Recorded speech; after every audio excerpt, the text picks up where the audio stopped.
Kamu duduk di ranjang, menurunkan kakimu ke lantai, dan merasakan air sedingin es. Dengan cepat kamu berlari keluar kabin dan sampai di koridor panjang. Air sudah setinggi lutut.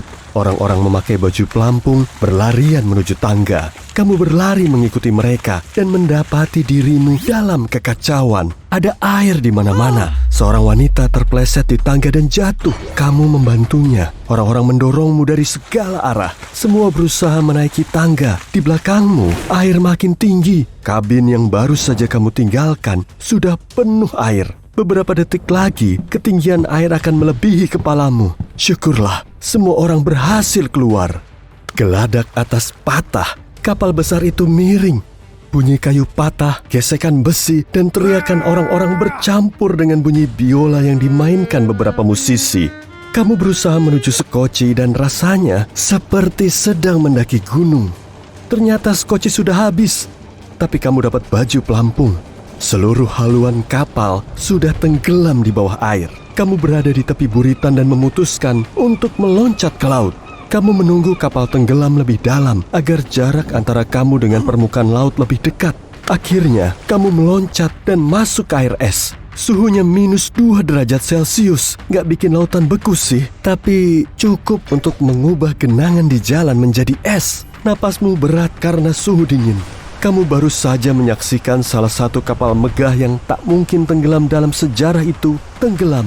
Dalam 1,5 jam, kapal lain akan tiba dan mengangkut para korban yang selamat. Tapi sebelum itu, kamu harus bisa mengatasi situasi bagaimanapun. 90 menit bertahan di malam hari, di perairan es Samudra Atlantik, di tengah kekacauan, jeritan, dan keputusasaan. Hanya satu hal yang bisa lebih buruk lagi, hiu. Semua orang tahu kisah Titanic, tapi gimana kalau para korban selamat melihat sirip hiu di antara reruntuhan kapal? Secara teori, itu bisa saja terjadi. Skenario pertama, bunyi tabrakan dan getaran di air bisa menarik perhatian hiu putih besar. Mamalia ini berenang di perairan dingin Samudra Atlantik, tempat bencana itu terjadi. Hiu ini termasuk predator yang paling berbahaya di dunia. Tubuhnya besar, gesit, kuat, dan 300 gigi bergeriginya yang setajam mata pisau berjajar beberapa baris. Dan sekarang, kamu melihat beberapa sirip berbentuk segitiga muncul dari air. Dengan cepat, sirip-sirip itu mengitari kamu dan beberapa orang lain. Kamu meraih potongan kayu pecahan kapal yang terapung untuk kamu naiki. Suhu dingin menghambat gerakanmu dan tanganmu terpleset. Bunyi ini menarik perhatian hiu. Salah satu predator itu berhenti berputar dan sekarang langsung menuju ke arahmu.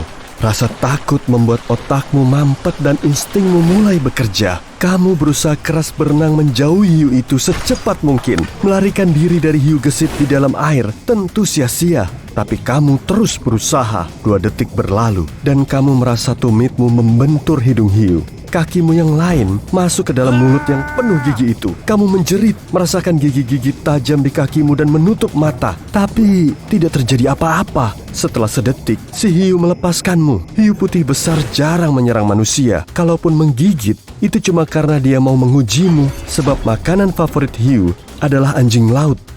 Setelah uji gigitan ringan, hiu tahu bahwa kamu bukan anjing laut. Lantas minatnya terhadapmu hilang begitu saja.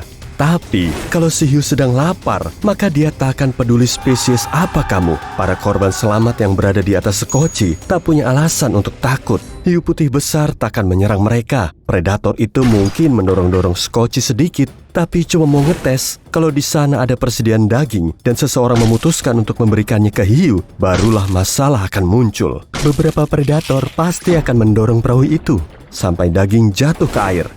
Sang hiu berenang menjauh darimu. Lalu, salah satu skoci mengangkutmu. Kamu selamat. Kapal lain akan segera tiba dan kamu akan berada di tempat yang hangat dan nyaman. Skenario kedua, kalau airnya lebih hangat, korban selamat Titanic bisa berhadapan dengan hiu banteng. Kamu meloncat ke dalam air dari kapal yang sedang tenggelam. Air tidak begitu dingin, jadi kamu bisa dengan mudah berenang menuju pintu yang mengapung di dekatmu. Tapi kamu melihat sirip segitiga tinggi dengan ujung gelap di atasnya. Tidak seperti hiu putih besar, hiu banteng tidak gesit. Hiu ini tampak malas dan lambat, seolah tidak tertarik kepadamu. Tapi kamu tetap harus naik ke atas pintu secepat mungkin. Hiu banteng tergolong mamalia yang paling agresif di dunia. Hiu ini sengaja bersikap seolah dirinya lamban. Dengan begitu, mangsa akan merasa santai-santai saja. Di saat yang tepat, hiu ini menjadi gesit dan cepat. Hiu banteng mendapatkan namanya karena wajahnya yang pendek rata, seperti wajah banteng, dan tubuhnya kuat. Predator ini suka menyeruduk mangsa atau hiu lain dengan kepalanya. Begitu kamu memanjat pintu, hiu banteng itu menubruknya dan kamu jatuh ke air. Syukurlah ada sekoci di dekat situ. Orang-orang membantumu naik. Beberapa hiu menghantam sekoci dari segala sisi. Situasinya berubah mengancam, tapi dengan usaha bersama, semuanya bisa membuat sekoci tetap mengapung. Kapal lain segera tiba dan menakut-nakuti predator itu dengan sinyal keras dan raungan mesinnya. Untunglah, skenario menyeramkan ini mustahil terjadi. Hiu banteng hanya berenang di perairan hangat, tapi seringnya hiu ini bisa ditemukan di mata air, muara sungai, dan perairan dangkal. Karena itu, hiu ini sering dilihat orang di dekat pantai. Carilah informasi tentang perairan yang akan kamu datangi sebelum menyelam ke dalamnya. Skenario ketiga dan yang paling mungkin terjadi, kamu meloncat ke dalam air sedingin es, dan kamu kesulitan bergerak karena suhu dingin. Baju pelampungmu membuatmu tetap di permukaan. Cahaya samar dari Titanic yang tenggelam menerangi perairan, dan di kedalaman gelap yang tak terbatas, kamu melihat sesuatu yang mirip balok batu besar. Ikan kuno, hiu paling megah di dunia, sedang berenang di dekatmu. Itu adalah hiu Greenland. Hiu ini bahkan berenang di perairan Arktik. Mereka tidak takut dengan suhu dingin Atlantik Utara. Predator raksasa ini lebih besar dari mobil. Tiap tahun, panjangnya bertambah 1 cm. Kamu beruntung bisa melihatnya, sebab ini adalah salah satu hiu terlangka di dunia. Syukurlah, hiu ini sifatnya jinak. Dia tidak akan menyerangmu. Mungkin dapur Titanic mengapung, jadi dia tertarik. Hewan ini lambat, tenang, dan tua. Umur hiu Greenland bisa mencapai 400 tahun. Hiu ini dianggap dewasa setelah berumur 150 tahun. Hiu Greenland yang sedang kamu lihat di tahun 1912 ini mungkin sudah menyaksikan masa keemasan bajak laut yang memegang pedang dengan burung beo dan penutup mata mereka. Dan kemungkinan besar, hiu yang melihat bencana tenggelamnya Titanic masih hidup sampai sekarang, menjelajahi perairan dingin Samudra Atlantik dengan tenang.